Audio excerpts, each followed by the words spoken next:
Hello students. सो आप आज बहुत इंपॉर्टेंट थ्योरम करनी है which is converse of Lagrange's theorem. तो कन्वर्स ऑफ लैग्रैंजेस थ्योरम शुरू करन तो पहला सानू कुछ एक चीज़ां पता होनी चाहिए। दो रिजल्ट्स है।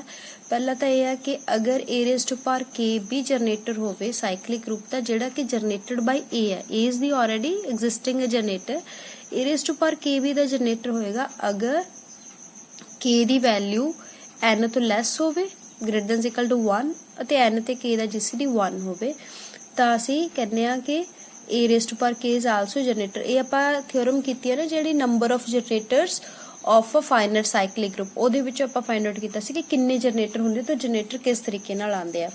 ਦੂਜਾ ਇੰਪੋਰਟੈਂਟ ਰਿਜ਼ਲਟ ਇਹ ਹੈ ਕਿ ਅਗਰ ਸਬ ਗਰੁੱਪ ਹੈ ਕਿਸੇ ਸਾਈਕਲਿਕ ਗਰੁੱਪ ਦਾ ਉਹ ਵੀ ਸਾਈਕਲਿਕ ਹੋਏਗਾ। ਅਗਰ G ਜਿਹਦਾ ਸਾਈਕਲਿਕ ਗਰੁੱਪ ਹੈ ਜਨਰੇਟਡ ਬਾਈ A ਤਾਂ ਜਿਹੜਾ ਇਹਦਾ ਸਬ ਗਰੁੱਪ ਹੋਏਗਾ ਉਹ ਵੀ a raised to power something k ਦੇ ਨਾਲ ਜਨਰੇਟਡ ਹੈ।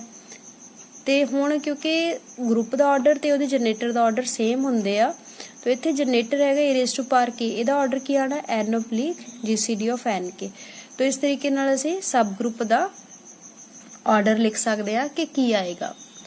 ਹੁਣ ਕਨਵਰਸ ਆਫ ਲੈਗਰੈਂਜਸ ਥਿਓਰਮ ਸਟੇਟ ਕਰਦੀ ਹੈ ਕਿ सब ग्रुप ਦਾ ਆਰਡਰ फाइनाइट ग्रुप ਦੇ ਆਰਡਰ ਨੂੰ ਡਿਵਾਈਡ ਕਰਦਾ ਹੁੰਦਾ ਹੈ ਕਿ ਆਰਡਰ ਆਫ ਅ सब group is the divisor of the order of the group. ਹੁਣ ਇਹਦਾ ਕਨਵਰਸ ਕੀ ਹੁੰਦਾ ਹੈ? ਕਨਵਰਸ ਇਹਦਾ ਬਣੇਗਾ कि if there is some divisor of the order of a group then there exists a subgroup of that order।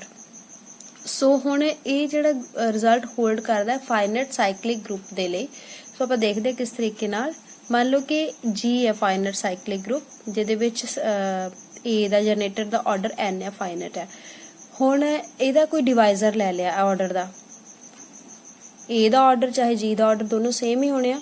तो order of G the divisor ले लिया m। ਹੁਣ ਆਪਾਂ ਪ੍ਰੂਵ ਕਰਨਾ ਕਿ ਜਿਹੜਾ ਵੀ डिवाइजर ਹੋਏਗਾ n ਦਾ ਉਸੇ ਆਰਡਰ ਦਾ ਸਬ ਗਰੁੱਪ ਵੀ G ਦਾ ਆਏਗਾ। so if m is the divisor of n then n can be written as m into some integer k। now order of a raised to power k ਕੀ ਹੁੰਦਾ ਹੈ? Formula ਜਿਹੜਾ ਸਾਡਾ order ਵਾਲਾ topic ਉਹਦੇ ਚ ਕੀਤਾ, it is order of a ਜਾਨੀ ਕਿ n oblique GCD of n k। n as it is on GCD of n k ਕੀ ਆਣਾ? ਕਿਉਂਕਿ ਜਿੱਦਾਂ ਹੁਣ ਇਹਦੇ ਚ ਆਪਾਂ ਲਿਖਿਆ ਹੋਇਆ ਕਿ n ਨੂੰ m into k, ਜਿੱਦਾਂ ਮੰਨ ਲਓ ਮੈਂ 10 ਨੂੰ ਲਿਖ ਲਾਂ 5 into 2 तो 5 भी 10 ਦਾ ਡਿਵਾਈਜ਼ਰ ਹੈ, 2 ਵੀ 10 ਦਾ ਡਿਵਾਈਜ਼ਰ ਹੈ। ਏਦਾਂ ਆਪਾਂ n ਨੂੰ ਲਿਖਿਆ ਨਾ m into k, तो m भी n ਦਾ ਡਿਵਾਈਜ਼ਰ ਹੈ, k भी n ਦਾ ਡਿਵਾਈਜ਼ਰ ਹੈ ਕਿਉਂਕਿ ਦੋਨੋਂ ਮਲਟੀਪਲਾਈ ਕਰਕੇ n ਆਂਦਾ ਆ। ਸੋ ਦੋਨੋਂ ਦਾ GCD ਕੀ ਹੋਏਗਾ? ਮੰਨ ਲਓ ਮੈਂ 10 ਤੇ 5 ਦਾ GCD ਲਿਖਣਾ ਹੋਵੇ ਤਾਂ ਇਹ 5 ਆਏਗਾ, ਜੇ 10 ਤੇ 2 ਦਾ ਲਿਖਣਾ ਹੋਵੇ ਤਾਂ 2 ਆਏਗਾ। ਮਤਲਬ ਜਿਹੜਾ ਡਿਵਾਈਜ਼ਰ ਆ ਉਹੀ GCD ਆਣਾ ਆ। ਇਹਦੇ ਵਿੱਚ ਡਿਵਾਈਜ਼ਰ ਕੀ ਹੈ? k, n ਹੈਗਾ multiple, n is a multiple of k, ਇਸ ਕਰਕੇ n ਤੇ k ਚ ਕਾਮਨ ਕੀ ਹੋਏਗਾ? k ਹੋਏਗਾ ਕਿਉਂਕਿ k ਜਿਹੜਾ ਹੈ ਆਪਣੇ ਆਪ ਨੂੰ ਵੀ ਡਿਵਾਈਡ ਕਰਦਾ ਤੇ n ਨੂੰ ਵੀ ਡਿਵਾਈਡ ਕਰਦਾ ਆ। ਤਾਂ ਗ੍ਰੇਟੈਸਟ ਕਾਮਨ ਡਿਵਾਈਜ਼ਰ ਜਿਹੜਾ ਹੈ ਇਹਦਾ k ਆਏਗਾ। ਠੀਕ ਹੈ, ਇੱਥੇ ਨਹੀਂ ਲਿਖਣਾ, ਇੱਥੇ ਆ ਇਹਦੇ ਚ ਲਿਖ ਲਿਆ। तो n oblique k कितना आएगा? ਇਹਦੇ ਵਿੱਚ ਜਿਵੇਂ k ਨੂੰ ਇੱਧਰ ਸ਼ਿਫਟ ਕਰਦਾ n oblique k will be m। so m ਕੀ ਹੈ?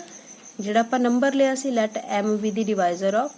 तो ਕੀ ਹੋ ਗਿਆ ਕਿ a raised to power k the order m ਆ ਗਿਆ ਤੇ ਜੇ ਮੈਂ a raised to power k ਦੇ ਨਾਲ ਜਨਰੇਟਡ ਕੋਈ ਸਬ ਗਰੁੱਪ ਕੰਸੀਡਰ ਕਰਾਂ ਤਾਂ let h be a sub group generated by this number then order of h ਕੀ ਆਣਾ ਆ? ਇਹਦੇ ਆਰਡਰ ਦੇ ਬਰਾਬਰ। तो ਇਹਦਾ ਆਰਡਰ ਕਿੰਨਾ ਸੀ? m। तो ਜਿਹੜਾ ਆਪਾਂ ਡਿਵਾਈਜ਼ਰ ਲਿਆ ਸੀ ਉਸੇ ਆਰਡਰ ਦਾ ਇੱਕ ਸਬ ਗਰੁੱਪ ਸਾਡੇ ਕੋਲ ਆ ਗਿਆ। so there exist sub group h of G of order m। so ਅਗਰ ਆਪਾਂ ਇੱਥੇ ਹੋਰ ਕੋਈ ਡਿਵਾਈਜ਼ਰ ਲੈਣੇ तो उसके अकॉर्डिंगली कोई होर सब ग्रुप आ जाएगा। तो जिन्ने डिवाइजर होणगे ਉਹਦੇ अकॉर्डिंगली ਸਾਡੇ सब ग्रुप एग्जिस्ट करनगे। ਇਹਦਾ मतलब कन्वर्स ਲੈਗਰੈਂਜਸ ਥਿਓਰਮ ਦਾ ਹੋਲਡ ਕਰਦਾ ਆ ਲੇਕਿਨ ਸਿਰਫ ਫਾਈਨਾਈਟ ਸਾਈਕਲਿਕ ਗਰੁੱਪ ਦੇ ਕੇਸ ਦੇ ਲਈ। ਹੁਣ ਇਹ ਹਲੇ ਪ੍ਰੂਫ ਪੂਰਾ ਨਹੀਂ ਹੋਇਆ ਕਿਉਂਕਿ ਆਪਾਂ ਇਹ ਯੂਨੀਕਨੈਸ ਵੀ ਪ੍ਰੂਵ ਕਰਨੀ ਹੈ ਕਿ ਜਿਹੜਾ ਗਰੁੱਪ ਐਗजिस्ट ਕਰਦਾ ਉਹ ਯੂਨੀਕ ਹੋਏਗਾ। ਮੀਨਸ ਅਗਰ ਇੱਕ ਡਿਵਾਈਜ਼ਰ ਹੈ ਨਾ m n ਦਾ ਤਾਂ ਇੱਕ ਹੀ ਸਬ ਗਰੁੱਪ ਆਏਗਾ, ਇਹ ਨਹੀਂ ਕਿ ਦੋ ਸਬ ਗਰੁੱਪ ਆ ਗਏ ਸੇਮ ਆਰਡਰ ਦੇ। सो ਆਪਾਂ ਇਹਦਾ यूनिकनेस देख भी another subgroup such that order of h1 is order of a raised to power l क्योंकि जनरेटर ਦੇ ਬਰਾਬਰ ਹੋਣਾ ਔਰ ਇਹ m ਦੇ ਇਕੁਅਲ ਹੀ ਲੈਣਾ ਕਿਉਂਕਿ ਆਪਾਂ यूनिकनेस ਪ੍ਰੂਵ ਕਰਨੀ ਹੈ ਆਰਡਰ h ਦਾ ਜਿਹੜਾ ਕਿ order of a raised to power k ਦੇ equal ਹੈ which is m we have taken in the last step।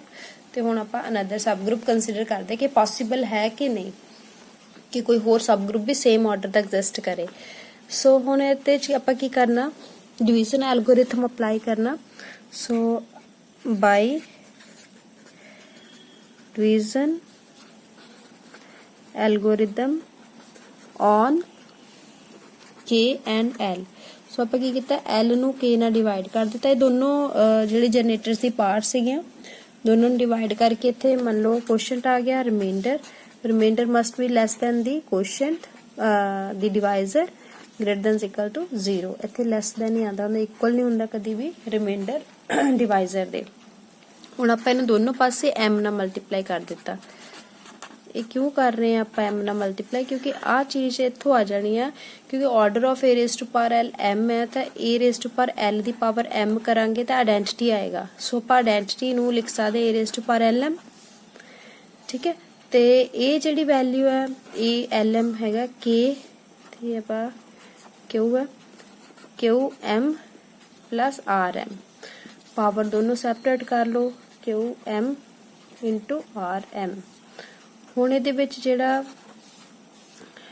k into m ਹੈ ਇਹਨੂੰ ਇੱਧਰ ਲਿਖ ਲੈਂਦੇ ਆ, q ਉੱਪਰ ਪਾਵਰ ਲਿਖ ਲੈਂਦੇ ਆ ਕਿਉਂਕਿ k into m n ਦੇ ਬਰਾਬਰ ਸੀ।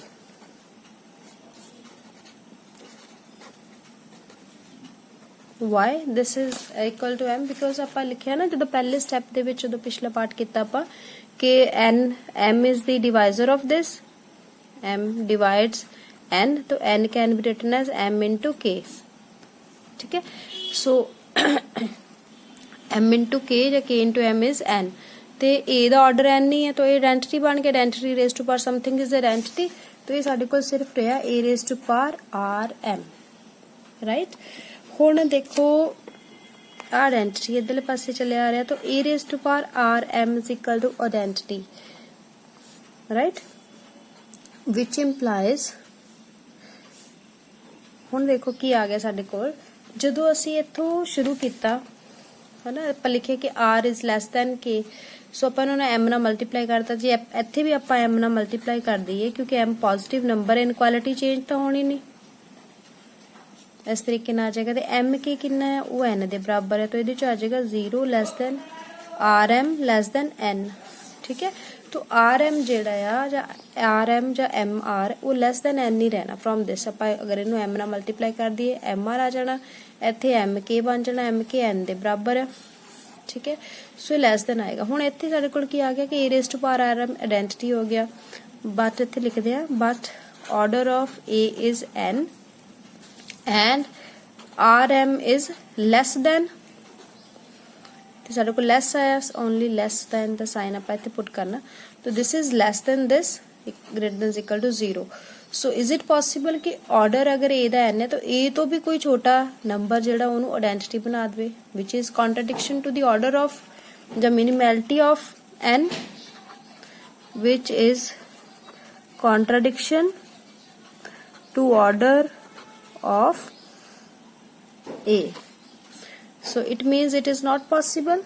so फिर ਕੀ होएगा कि rm फिर 0 ਦੇ बराबर होएगा। अगर rm 0 है m तो 0 नहीं है, ठीक है, r 0 आ जाएगा।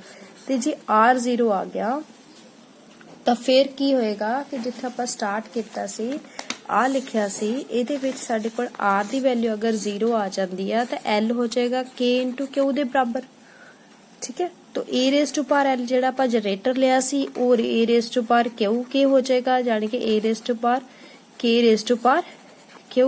तो ਜਿਹੜਾ a l ਐਲੀਮੈਂਟ ਆ ਜਿਹਨਾਂ ਆਪਾਂ k into q ਲਿਖ ਲਿਆ a raised to power k into q raised to power q, a raised to power k ਤਾਂ h ਦਾ ਐਲੀਮੈਂਟ ਸੀਗਾ, h ਦਾ ਜਨਰੇਟਰ ਸੀਗਾ ਤਾਂ ਇਹ ਵੀ ਉਹਦੀ ਪਾਵਰ ਆ ਗਿਆ, ਦਾ ਮਤਲਬ ਇਹ ਵੀ h ਨੂੰ ਬਿਲੋਂਗ ਕਰੇਗਾ, ਠੀਕ ਹੈ। सो ਇਹ ਜਨਰੇਟਰ ਸੀਗਾ h1 the. so this was the generator of h1 तो h1 will be subset of h क्योंकि ਇਹਦਾ ਜਨਰੇਟਰ ਵਿੱਚ ਆ ਗਿਆ ਤਾਂ ਮਤਲਬ ਇਹਦੀ ਸਾਰੀ ਪਾਵਰ ਚ ਆ ਜਾਣੀ ਆ। similarly we can show the other thing, right, or you can say ਇਹਦੇ ਤੋਂ ਕੀ ਆਏਗਾ h1 h ਦੇ ਬਰਾਬਰ ਆ ਜਾਏਗਾ ਕਿਉਂਕਿ ਸਬ ਗਰੁੱਪ ਤਾਂ ਆ ਗਿਆ one more thing which is here is order of H1 ਤੇ ऑर्डर ऑफ H ਇਹ ਦੋਨੋਂ सेम आ, दोनों M ਦੇ ਬਰਾਬਰ ਆਪਾਂ ਲਿਆ। ਅਗਰ ਦੋਨਾਂ ਦਾ ਆਰਡਰ ਸੇਮ ਆ, ਇੱਕ ਦੂਸਰੇ ਦੇ ਵਿੱਚ ਕੰਟੇਨ ਕਿੱਦਾਂ ਆਏਗਾ? ਫਿਰ ਆਪਾਂ ਪ੍ਰੂਵ ਕੀਤਾ ਕਿ H1 H ਚ ਕੰਟੇਨ ਹੈ ਲੇਕਿਨ ਆਰਡਰ ਸੇਮ ਹੈ, ਤਾਂ ਮਤਲਬ ਦੋਨੋਂ ਹੀ ਸੇਮ ਹੋਣਗੇ, ਇਕੁਅਲੀ ਹੋਣਗੇ। ਸੋ ਇਟ ਮੀਨਸ ਦੋ ਸਾਡੇ ਕੋਲ ਡਿਫਰੈਂਟ ਸਬ ਗਰੁੱਪ ਨਹੀਂ ਆਉਂਦੇ, we have the same subgroup for a single divisor of order of a cyclic group।